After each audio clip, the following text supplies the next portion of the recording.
Hey all, welcome back to the bench. What we've got here today is a 2022 Squier by Fender Bass 6, or as they call it, the Classic Vibe Bass 6. You can see it's a gloss body with a tortoise pickguard, traditional looking offset trim. We're going to take that apart and look inside it, see how it compares to the one on the Custom Shop Jazzmaster. Master volume, master tone, output jack, the bank of switches.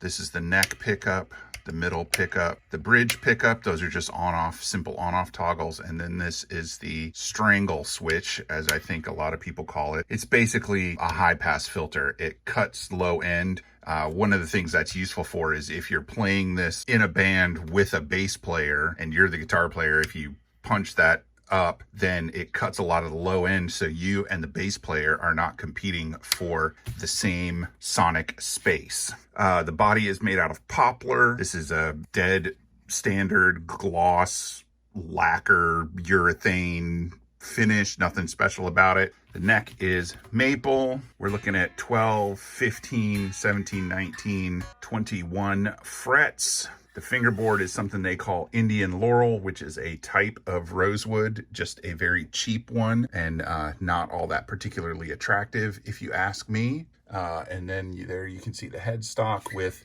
one string tree, vintage style tuners. And we're going to see if those are the same size as regular guitar tuners in a bit, because they don't actually feel that good. They feel a little notchy, and the ratio is kind of poor. So getting the guitar in tune is sometimes a challenge. Plastic nut, synthetic bone, but anytime you use the word synthetic, that means it's plastic. This is a 30-inch scale neck. So it's short for a bass, but long for a guitar, and it is tuned E, A, D, G, B, E, just like a regular guitar, only it's in the same octave as the traditional 4-string or 5-string or 4-string bass, excuse me, which would just have E, A, D, and G on it. As you can see, the pickups or the strings are quite close together, so it's good for somebody transitioning from bass to guitar. And here, let's flip it over and take a look at the other side. So you've got a vast expanse of thick urethane paint, Squier registered trademark neck plate. Nice straight grain in the neck with what I would consider to be medium tint, and the manufacturing information, which shows that the guitar was built in Indonesia, which is the new hotspot for import guitars. Korea is out, Indonesia is in, and these do indeed look like H-style vintage guitar tuners. So we'll be testing those. No doubt they are cheap, which is really, honestly, here, let me flip this over again. As I said, the tuners are no doubt cheap, which is really the Achilles heel of an instrument like this. This cost less than $500. It came from Sweetwater with no setup and no case. Everything in it is cheap. The pickups are cheap, the electrical components are cheap, the wood is cheap, the tuners are cheap, the strings are cheap. And that is really why the guitar suffers. There's several things that need fixed with this guitar to make it play up to my standards. And that starts with the adjustability of the bridge. This bridge is really just kind of terrible. It's difficult to adjust. It doesn't really sound all that great. I don't know if it's what kind of metal they used, but it's certainly not, high quality metal. The strings are terrible. They feel oily, and I think that just indicates that they're kind of cheap. Even with the neck properly adjusted and the action in the right place, they squirm and they buzz, and they just don't have a good feel to them. They don't even sound very good, but that could be them or the pickups. I was able to actually get the guitar to intonate with the stock bridge on it, which is one of the primary complaints, but I think that's just because these strings are a little bit lighter than a lot of people like to play with. So I'm going to be replacing the bridge. I'm going to be replacing the pickups, because that's where the sound starts, my friends. We're going to leave the pots and switches intact for now, because what matters is that they work. I'm going to be taking the strings off. We'll oil the neck. We'll clean that up just a little bit. And the heavy gloss urethane that's on the back of the neck, it's not even, it's terrible, folks.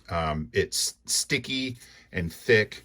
And so we're going to get after that in a hurry. And then once I'm done with all of those things, I'm going to then take this to my tech. He's going to do some fret work on it just to make sure the frets are level and properly crowned, excuse me.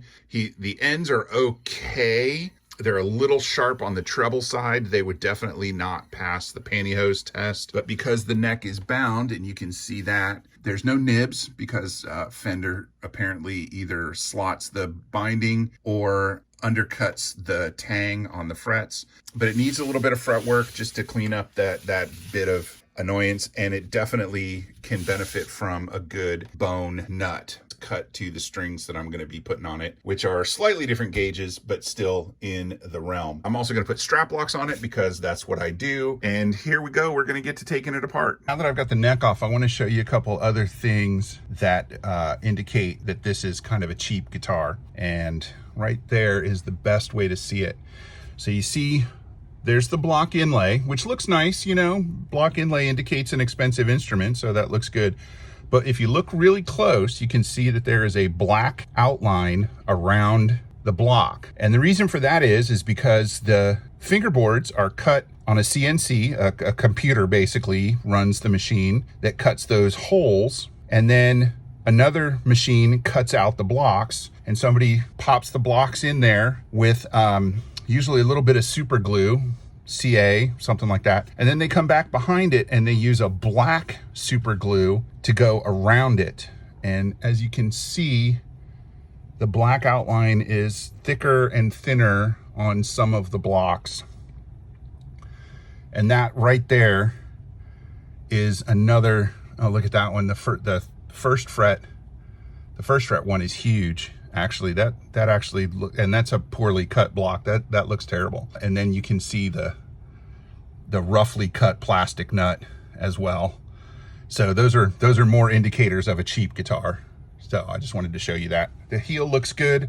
There's no identifier on it other than this stamp, which is very difficult to read. There's really no information in the neck pocket, marker B, and what looks like a grease pencil 7. The neck pocket is not tight at all. The neck came right out without any effort. And once again, that's another indicator of a cheap guitar. You know, they cut the neck pockets just a little bit big and the necks themselves a little bit small, so they're easier to assemble. The screws were nice and tight in there, so I'm not going to complain about that. But once again, it's just kind of the indicator of a cheap instrument.